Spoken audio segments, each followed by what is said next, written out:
So starting off the lap, we immediately get to turn 1, where we can either use this 300-foot marker as a reference, or we can also use the changing color of the pavement. If you're using the 300 marker, you want to be braking and turning it simultaneously a little bit past it, as you can see here, or if you're using the change in color of the pavement, you can do that just a little bit beforehand. As you'll see, initially, I'm dropping down into 4th gear relatively early, but then I'm delaying that second downshift into 3rd quite a bit more, because you want to really minimize engine braking for as long as you possibly can for this corner, because not only will that help you to carry a little bit more speed since you'll have less engine braking, but it'll also allow you to have a slightly more stable and predictable car. As soon as you go down into 3rd gear, first of all, the rear of the car might snap loose with the downshift itself, and even if it doesn't, later on, the car's going to be a lot looser because of that extra engine braking, transferring weight over to the front tires. So really try to delay that second downshift, and also using a little bit of throttle along with your brakes should help with stability. Because through turn 1, all we're looking for is to, yeah, sure, carry a decent amount of speed going into it, but we have to be very careful not to overdo it, because we still want to keep the car very, very tight coming out of turn 1. We want to keep it on that right hand half of the track, right at the instant we start to turn to the left for turn 2. So you'll see that we're hugging the curb most of the way around, right up until the very last instant, pretty much. As soon as the curb ends, that's where I'm getting off of that curb, and just as I start to turn to the left, you'll see that I'm definitely on that right half of the track.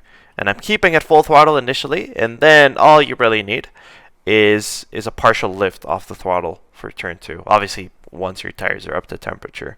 Before that, you might even have to lift off the throttle completely for turn 2. But once your tires are up to temperature, you can see I'm only having to lift off the throttle by about 40% down to 60.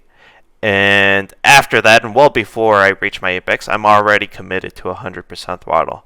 So that eventually I'm reaching that relatively late apex, where the aim is to get very, very close to the apex curb. But unlike the apex curb at turn 1, you don't want to be touching this one, since it does tend to push the car out wide on exit. So get very, very close to it. You don't want to be doing too much more than that. And then as you go over this crest in the road before you get to the wall on the exit, you can actually take advantage of that crest in the road and the fact that you'll just hit the limiter going over that by holding down your upshift paddle and keeping it full throttle. And as soon as you hit the rev limiter, because of the bump in the road, you'll immediately get that upshift into 4th gear for free, essentially. So that's a little tip that can give you a little bit of time. And then, eventually you can see I'm not really using the full width of the track on this particular lap. There's still about half a meter that I could have used between myself and the wall. That's just down to me maybe not getting back onto the throttle as early as I possibly could. But yeah, you definitely want to be really, really aggressive and very assertive with how you get onto the throttle, so that you are forced to use every single inch of track width on exit there.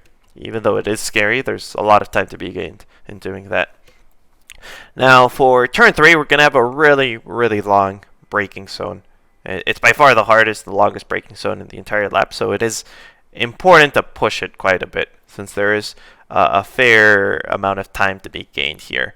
So I'm starting to brake just a little bit past that 300-foot marker on the left, and I'm keeping the car perfectly parallel to the edge of the track and very close to the wall as well.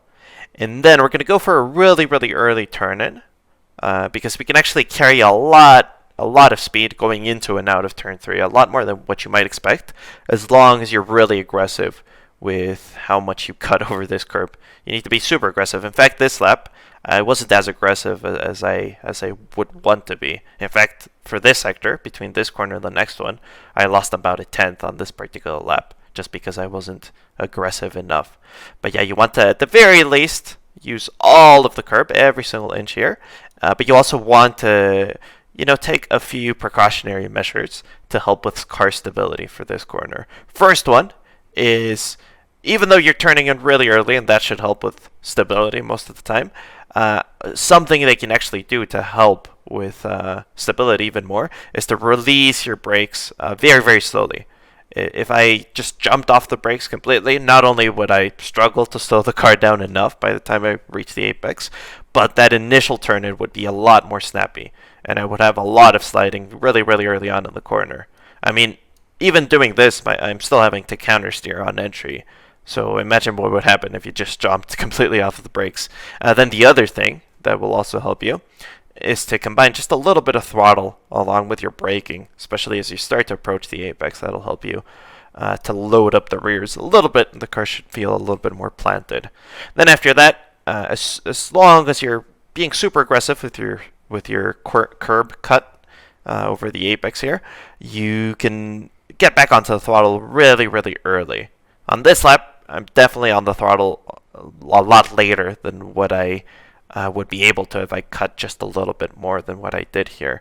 But yeah, the idea is that you're on the throttle pretty early and you force yourself to use every single inch of curb on the outside here. You just don't really want to be touching the grass, since you can pretty easily get an off track if you go too far.